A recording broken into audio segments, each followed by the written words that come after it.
You've got an awesome book out, Left at the Altar, that's been out for quite a while. And yeah, I always say left at the altar, not a metaphor. Yeah. Because people were like, oh, that's a cute name, but it really not so much when you're feeling it. Yeah. Right. Well, tell us a little bit about how it really the book did came happen, to be. and I think the reason it resonates with women especially so much is that we've all, if you haven't been married, you want to be married, and so everyone can imagine what that felt like. Yeah. That to be at the church and then to have, it's the happiest day of your life, and then like that, it's the worst day of your life. I mean, everybody can imagine the feelings of rejection that you have from that. And at the time, I was the 5 o'clock anchor at Channel 11. So I was on the air every single day, and everybody knew I was getting married. And so compound the heartbreak with the public humiliation of it. And it was pretty devastating on a lot of levels. So it was, I was in a depression for a long time.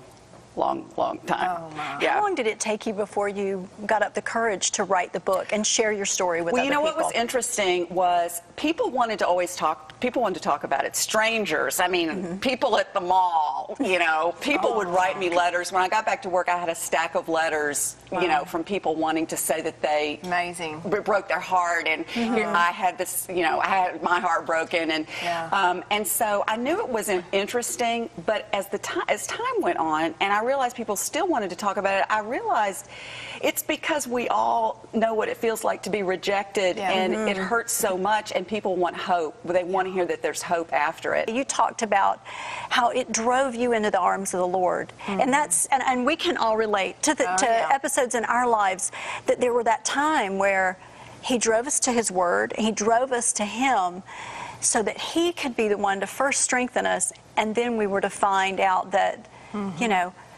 He doesn't reject us, but He knows what it feels like. I mean, Christ suffered the greatest rejection of all. Oh, yeah. And that's it. I mean, that is it. Think about the rejection that He faced. Yeah. I mean, the disciples, the people He loved the most, the Jews He came to save, the rest of the world.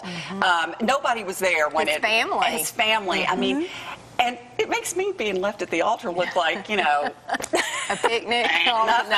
It feels embarrassing almost to say that, but yeah, it's hugely powerful.